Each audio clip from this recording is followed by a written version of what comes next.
ಗದಗದ ಲಕ್ಕುಂಡಿಯಲ್ಲಿ ಸಿಕ್ಕಿರೋ ಆ ನಿಧಿ ಈಗ ಎಲ್ಲರ ಕುತೂಹಲದ ವಿಷಯವಾಗಿದೆ. ಆದರೆ ಆ ನಿಧಿ ಯಾವ ಕಾಲದ್ದು ಅನ್ನೋ ಪ್ರಶ್ನೆಗಳು ಎದ್ದಿವೆ.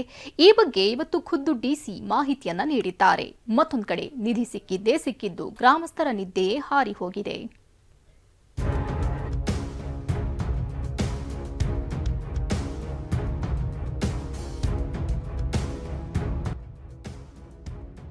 ಲಕ್ಕುಂಡಿ ನಿಧಿಗೆ ಇದೆ 300 ವರ್ಷಗಳ ಇತಿಹಾಸ.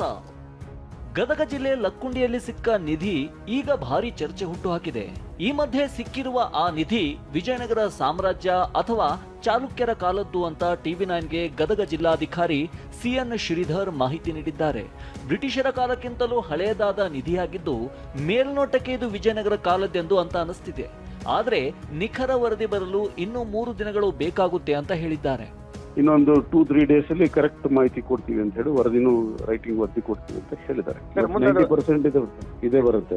ಇದೇನಂದ್ರೆ ಇದು ವಿಜಯನಗರ ಸಮಕಾಲೀನ ಅಂತ ಹೇಳ್ತಾರೆ. ಒಟ್ಟಿನಲ್ಲಿ ಅದು ಅವರೇ ಹೇಳ್ಬೇಕು. ರಾಜ ಮಹಾರಾಜ ಅಂತಲ್ಲ ಅದು. ಆವಾಗ ಆ ಕಾಲದಲ್ಲಿ ದುಡ್ಡಿದ್ದವರೆಲ್ಲ ಹಂಗೆ ಇರ್ತಿದ್ರು.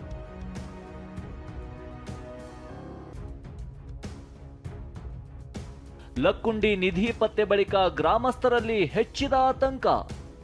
ಇನ್ನು ಲಕ್ಕುಂಡಿಯಲ್ಲಿ ನಿಧಿ ಸಿಕ್ಕಿದ್ದು ನಿಧಿಗಳ್ಳರ ಆತಂಕ ಶುರುವಾಗಿದೆ. ಪುರಾತನ ದೇವಸ್ಥಾನಗಳ ಮೇಲೆ ನಿಧಿಗಳ್ಳರು ಕಣ್ಣಾಕಿದ್ದು ಗ್ರಾಮಸ್ಥರು ಭೀತಿಯಲ್ಲಿದ್ದಾರೆ. ಲಕ್ಕುಂಡಿಯಲ್ಲಿ 101 ದೇಗುಲ, 101 ಬಾವಿಗಳಿವೆ. ಇತ್ತೀಚೆಗೆ 2 ವರ್ಷಗಳ ಹಿಂದೆ ಗ್ರಾಮದ ಸೋಮೇಶ್ವರ ದೇವಸ್ಥಾನದಲ್ಲಿ ನಿಧಿಗಳ್ಳರು ಬಸವಣ್ಣನ ಮೂರ್ತಿ ಅಗೆದಿದ್ರು. ಹೀಗಾಗಿ ಐತಿಹಾಸಿಕ ದೇಗುಲಗಳಿಗೆ ಭದ್ರತೆ ನೀಡುವಂತೆ ಗ್ರಾಮಸ್ಥರು ಪಟ್ಟು ಹಿಡಿದಿದ್ದಾರೆ. ಸೋಮೇಶ್ವರ ಗುಡಿ ದೇವಸ್ಥಾನ ಸೋಮಕಚಳ ಅಲ್ಲಿ ಈಶ್ವರನ ಎಬ್ಬಿ ತೊಗೊಂಡೋದ್ರು. ಆಮೇಲೆ ಪುರ ಅಲ್ಲಿ ತೊಗೊಂಡೋದ್ರು. ನೀರಿಗೆ ಕಾಳ್ಬೇಕೈತಿ ಹೆಚ್ಚಾಗತ್ರಿ.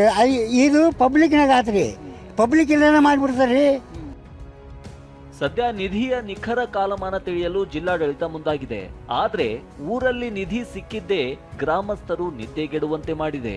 ನಿಧಿಗಳ್ಳರಿಂದಾಗಿ ಆತಂಕದಲ್ಲೇ ಬದುಕುವಂತಾಗಿದೆ. ಸಂಜೀವ್ ಪಾಂಡ್ರೆ, ಟಿವಿ9 ಗದಗ.